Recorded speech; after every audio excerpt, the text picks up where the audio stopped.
Je dis à nous le 5e jour, nous sommes en présence Seigneur, soir après soir, côté nous avons une balle joie, nous mangeons une seule nourriture. Chaque soir, nous avons un petit cadre différent, qui peut un message différent. Et à ce soir, petit message pour c'est vrai et faux prophètes, Ancien et Nouveau Testament. Et puis, on pose une question. Le don prophétique est-il limité au passé? Oui, on le sait. Après le foncier là, nous n'avons plus à soeur.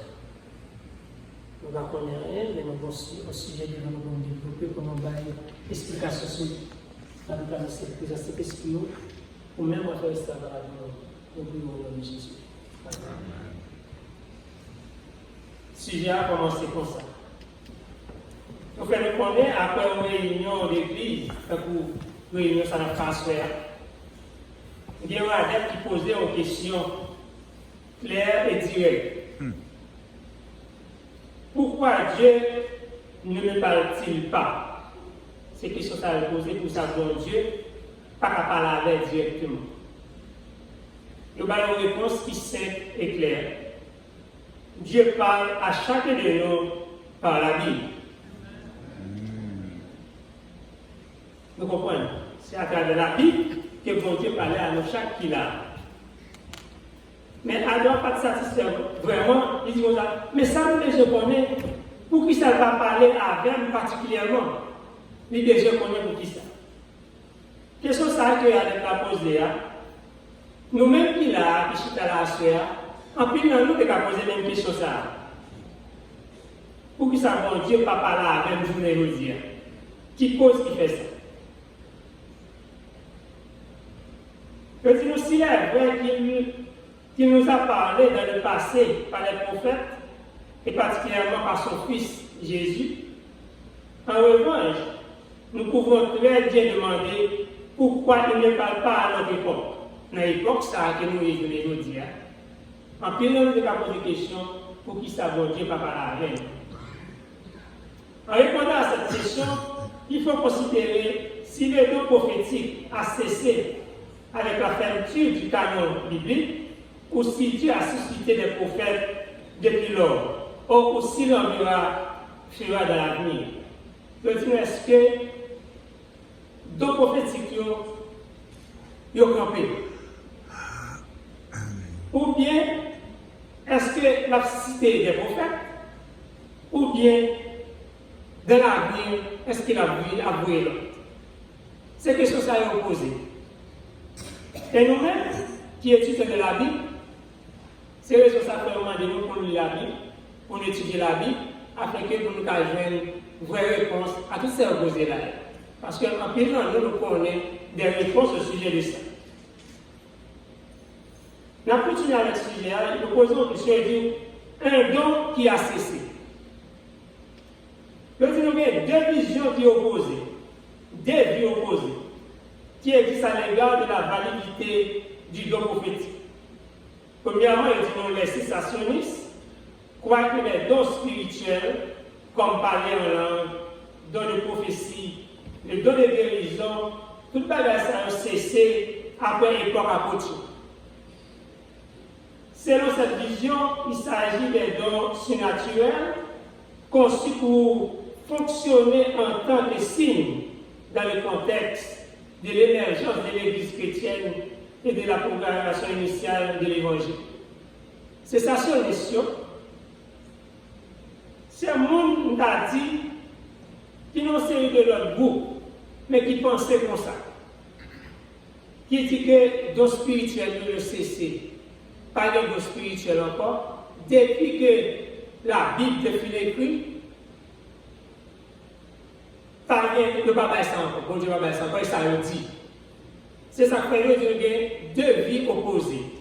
Il y a qui croit que dans ça, il cessé, il pas existant encore, et l'autre là qui croit que dit non, la vision opposée, c'est continuer à mission, tant qu'à continuer, nous avons fait notre recherche, qui dit que le cœur, que le Saint-Esprit peut accorder des dons spirituels à n'importe quel moment à des gens autres que les 12 disciples originaux.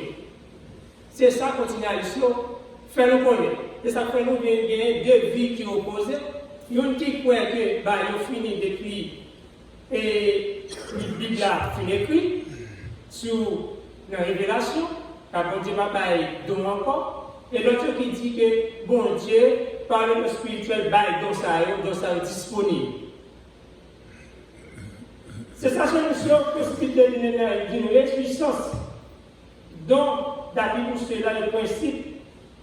Le dit vous avez gagné trois propositions. Qu'est-ce que sa solution fait? Côté on est que le dit depuis, comme tu dis ça d'ailleurs, depuis Bible a fini écrit, pas de bagage ça encore. Mais ça le dit. Je dis non, la fermeture du canon public. Je fais instance sur trois propositions. La fermeture du canon biblique, des Bibles fermées, pas les droits encore. L'autorité initiale suffisante de la Bible, il suffit pour nous.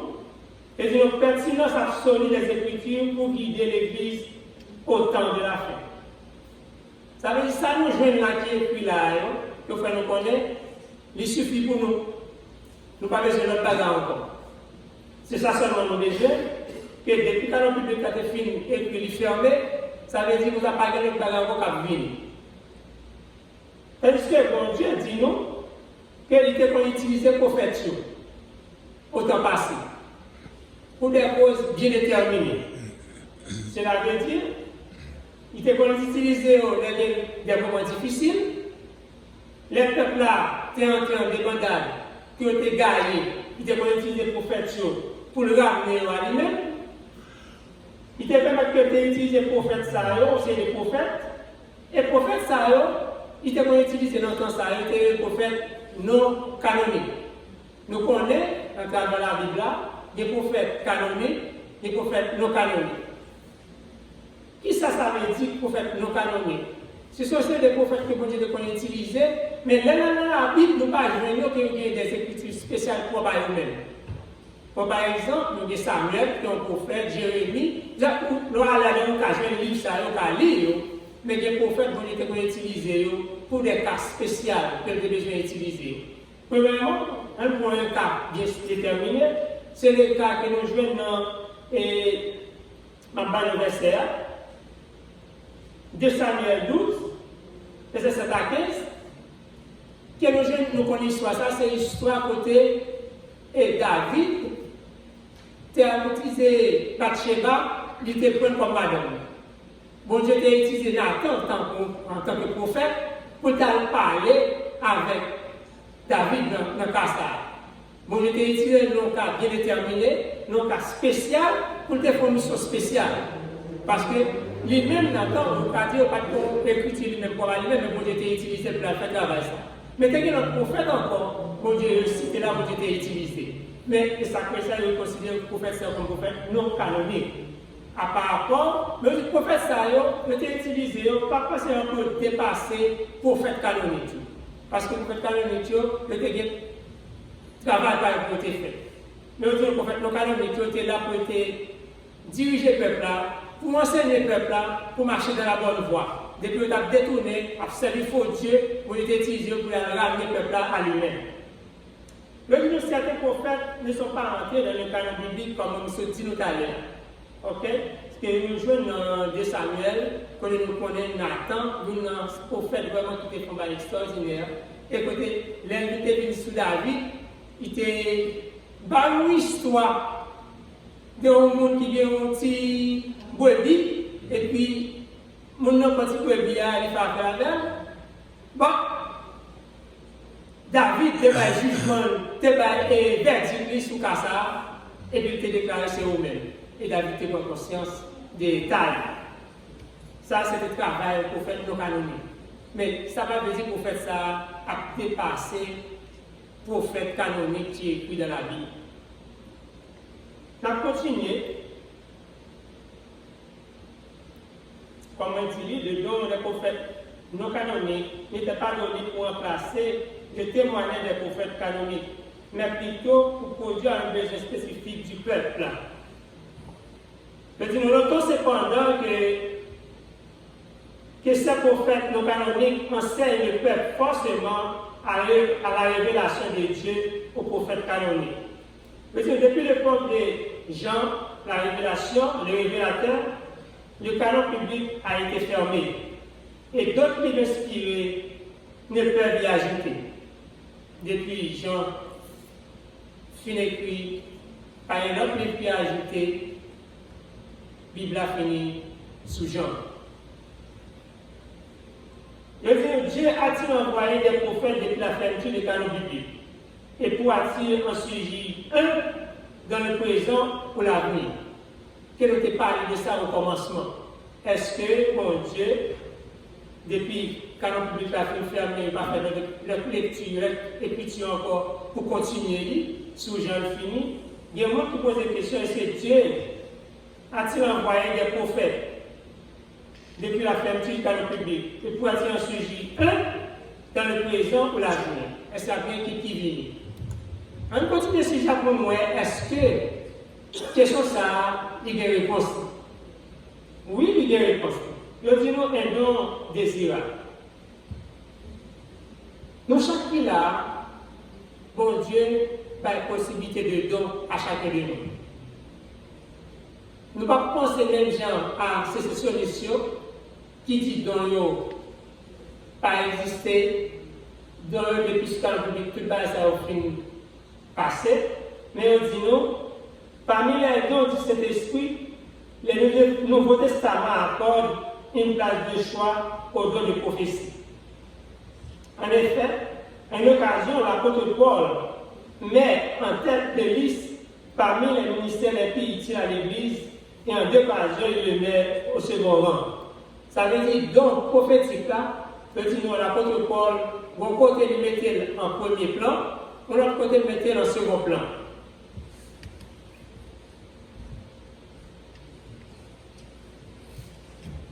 Non,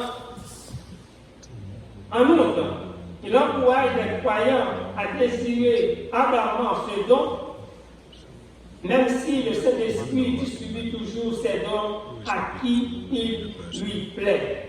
Ça veut dire dans 1 Corinthiens 14, verset 1 à 39, que nous avons parlé, il dit au contraire que dons ça, il est distribué à tout le monde.